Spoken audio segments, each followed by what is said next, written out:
नोएडा में तेज बारिश से जनजीवन प्रभावित, गर्मी से राहत लेकिन किसानों की बड़ी चिंता। नोएडा में शुक्रवार सुबह से ही मौसम ने अचानक करवट ली और तेज हवाओं के साथ जोरदार बारिश ने पूरे शहर को तरबतर कर दिया।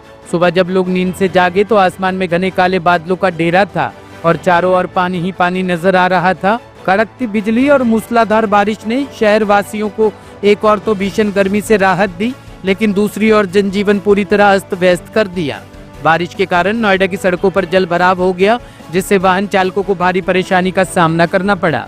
जगह जगह ट्रैफिक जाम की स्थिति बन गई और लोग अपने गंतव्य तक पहुंचने में लेट होते दिखे। खासकर दफ्तर जाने वाले कर्मचारियों और स्कूली बच्चों को मुश्किलों का सामना करना पड़ा। इस बारिश ने जहां आम लोगों को सुकून दिया है, वहीं किसानों के लिए यह मौसम चिंता का कारण बन गया है। टॉप स्टोरी ब्यूरो के लिए नोएडा से अमर सैनी की रिपोर्ट।